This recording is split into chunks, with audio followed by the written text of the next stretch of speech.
Olá, estudantes! No vídeo anterior, vimos que a Idade Média consagrada nos livros didáticos, na literatura e na cultura do Ocidente em geral é basicamente uma Idade Média francesa e inglesa, e em menor parte italiana e alemã. Outros contextos, inclusive europeus, costumam ser ignorados ou mencionados apenas de forma superficial. Conhecer as diferentes realidades históricas é fundamental, pois muitos elementos desse passado chegaram até nossos dias, influenciando a língua que falamos, os alimentos em nossa mesa e diversos outros aspectos do nosso cotidiano, que sequer nos damos conta. Nesse vídeo, vamos falar sobre a religião dos conquistadores que marcaram profundamente a história da Península Ibérica, o Islã. Uma religião monoteísta com similaridades com o judaísmo e o cristianismo. Ao longo da história, porém, o Islã foi frequentemente retratado de forma bastante negativa pela cultura ocidental. Após os atentados de 11 de setembro de 2001, essa visão ganhou ainda mais força, consolidando no imaginário coletivo a associação equivocada entre muçulmanos, terrorismo e violência. No entanto, o conhecimento histórico é uma poderosa ferramenta para combater preconceitos e ampliar nossa compreensão do mundo. Então, vamos tratar nesse segundo vídeo do nascimento do Islã e da expansão muçulmana nos séculos que se seguiram ao surgimento da religião. O Islã surgiu na Península Arábica, atual Arábia Saudita, no século VII, a partir das revelações que Muhammad, conhecido em português como Maomé, um mercador árabe da tribo dos Coraixitas, teria recebido de Alá, que é a palavra em árabe para Deus, o mesmo Deus único adorado no judaísmo e no cristianismo. Essas revelações foram reunidas em um livro chamado Corão, ou Alcorão, como também é conhecido. Maomé nasceu em Meca, na atual Arábia Saudita, no ano 570.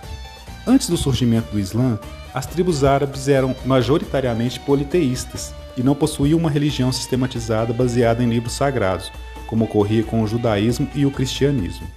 Não havia, dessa forma, uma revelação divina para os povos árabes, como havia para judeus e cristãos com seus livros sagrados. A figura de Alá como um deus criador e possivelmente superior no panteão de ídolos cultuados pelas tribos e clãs já estava presente na Arábia pré-islâmica, embora com uma noção mais vaga. A sociedade árabe desse período era marcada por disputas constantes entre clãs e tribos, que guerreavam entre si em busca de território e melhores condições de vida para seus membros. Nesse contexto, Maomé iniciou seu ministério aos 40 anos. Sua mensagem religiosa possuía também um forte significado político e social, ao propor a formação de uma comunidade unificada de fiéis, baseada na submissão a um único Deus. Esse projeto contribuiria para reduzir rivalidades tribais e criar uma identidade comum entre os povos da região. Ao iniciar sua missão profética, Maomé sofreu forte oposição da aristocracia comercial, especialmente em Meca. Isso porque as peregrinações ligadas ao culto aos diversos ídolos garantiam um lucrativo comércio nas cidades, principalmente em Meca, onde se encontra a Caaba, edifício em forma de cubo que antes do surgimento do Islã já possuía grande valor religioso para os povos da região. A pregação monoteísta de Maomé, ao exigir o abandono da idolatria, passou a ameaçar diretamente esses interesses econômicos. Diante da crescente hostilidade da elite de Meca, Maomé e seus seguidores foram obrigados a deixar a cidade. Em 622, Maomé migrou para a cidade de Yatreb, posteriormente chamada de Medina. Esse episódio ficou conhecido como Hégira e marca o início do calendário lunar muçulmano. Em Medina, com o crescimento da comunidade muçulmana e o fortalecimento da sua autoridade, Maomé, por meio de luta armada, alianças com tribos nômades e diplomacia, foi ganhando cada vez mais adeptos e a religião foi se consolidando. Em 630, Maomé retornou a Meca à frente de um exército e conquistou a cidade, prometendo anistiar todos que se convertessem ao Islã. Até sua morte em 632, Maomé continuou a consolidar a conversão ao Islã e a unificação de grande parte da região. Seus sucessores seguiriam conquistando novas terras e novos fiéis, expandindo os territórios dominados para a África, a Ásia e a Europa. O livro sagrado do Islã é o Alcorão, que reúne as revelações que Alá teria transmitido a Maomé. Essas revelações ocorreram de forma gradual ao longo de cerca de 23 anos. Como, segundo a tradição, Maomé não sabia ler nem escrever, ele recitava em voz alta e seus seguidores memorizavam e registravam por escrito. O Islã se baseia em 5 pilares, que são deveres religiosos que todo muçulmano deve seguir. O primeiro é a profissão de fé. Acreditar e declarar que só há um Deus e Maomé é seu profeta, que é o credo fundamental do islamismo.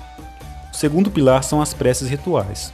Os muçulmanos devem fazer 5 orações diárias, ao amanhecer, ao meio-dia, à tarde, ao pôr do sol e antes de se deitar.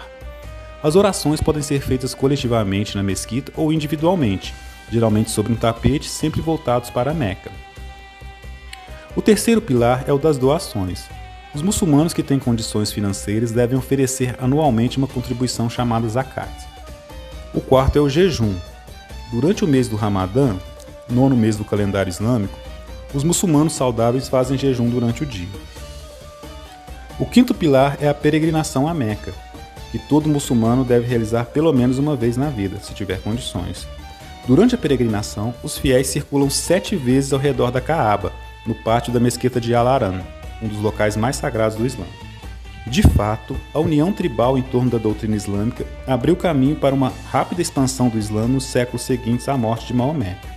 Por outro lado, as disputas em torno da sucessão do profeta como líder da Umma, ou comunidade islâmica, estiveram na origem do grande cisma que dividiu o Islã em 2 ramos principais, sunitas e xiitas.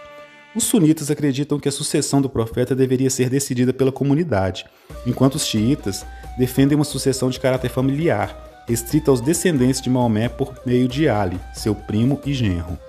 Essa diferença marca o Islã até os dias de hoje, sendo o ramo sunita majoritário e o xiita minoritário. Após a morte de Maomé, seus sucessores, conhecidos como califas, iniciaram uma impressionante expansão territorial e religiosa. Entre os séculos VII e VIII, os muçulmanos conquistaram regiões a leste e oeste de seu local de origem, formando um vasto império que se estendia da Índia ao norte da África, em uma das mais extraordinárias expansões da história até então. Entre os territórios conquistados estava a Península Ibérica a partir de 711, no atual território da Espanha e Portugal. É esse recorte da expansão que abordaremos no terceiro vídeo.